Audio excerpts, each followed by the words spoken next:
LA Dalhousie University.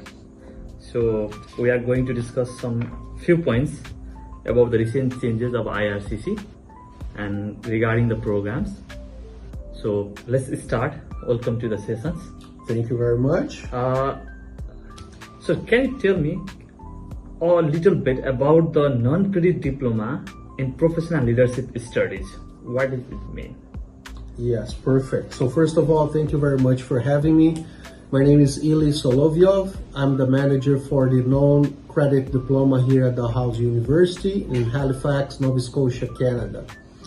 Talking about the program itself, it is a 24 months diploma program. It's comparable to a post-graduation diploma where the students can study part-time and work part-time as well.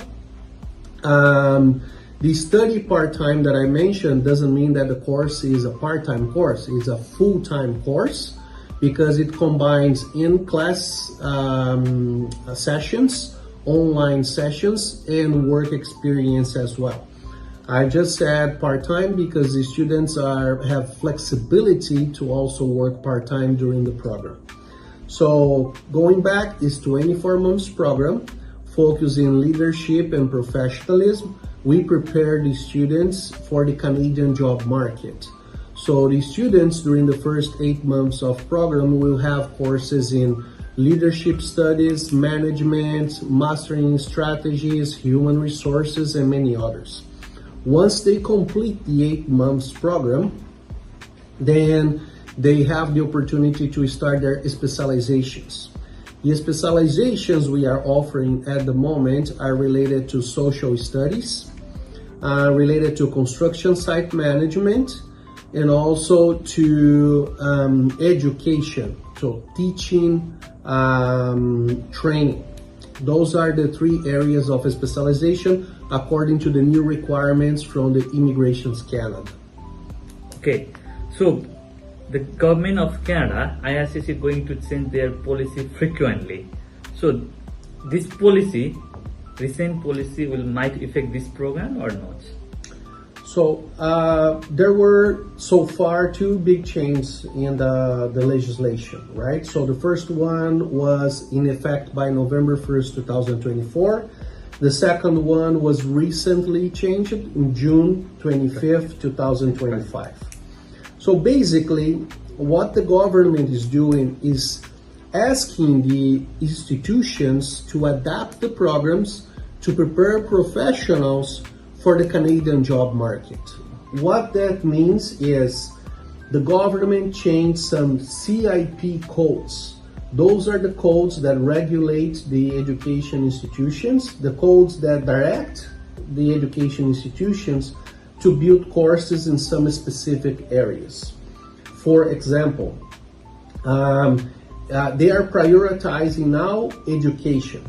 So they expanded the number of CIP codes for professionals in education.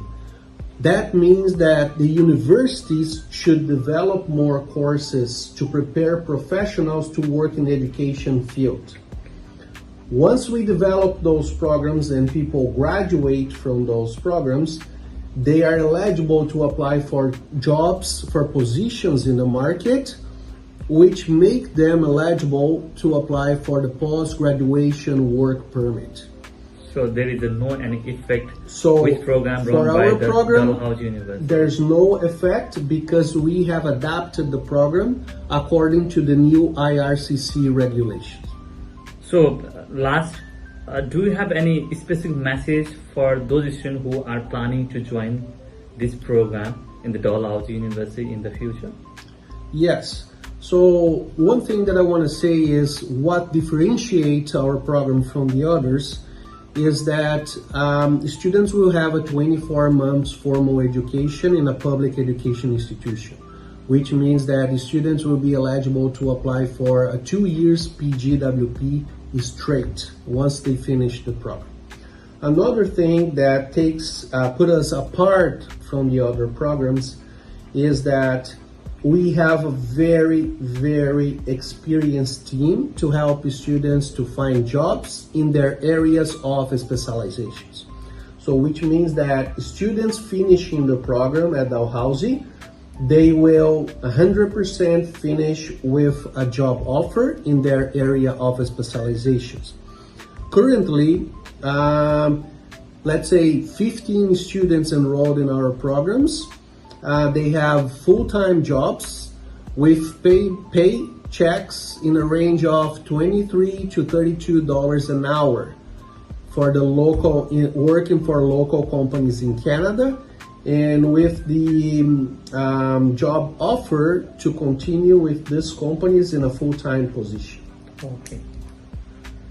So, join this program, the student need to came from the specific background, or if they have a bachelor degree and they came from any field?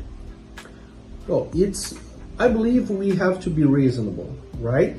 So if you are coming from an engineering background, for instance, I believe the best opportunity for these students would be applying for the construction site management specialization. That makes more sense, right? But that being said, even if you're an engineer and you want to change the field, and if you want to work for education, just choose the education specialization, because we are going to prepare you to work in the job market here in education, if that's your choice. So that's not a problem. What I'm trying to say is focus on your goals, focus on the kind of career you want to develop, and we will provide the support to you. Okay, but again, it's easier. If you're an engineer, apply for a construction site manager. If you are an educator, if you work with kids, if you're good with people, apply for the education specializations and so on. So mine have a things that the Dalhousie University look like an expensive university. How about this program is too expensive or reasonable in the context of tuition fee? Yeah, so most of the master degrees, the 2 years master degrees, or the 2 years diploma programs in Canada, the cost in average, it ranges from $18,000 to $20,000 per year, which brings to a total of $36,000 to up to $40,000 for the total cost, tuition cost for the program. Our program was designed to be very affordable. Our cost is $27,000. So it is around 30 to 40% more affordable than a regular 2 years program in any other university. Okay, so thank you very much, sir, for your valuable time.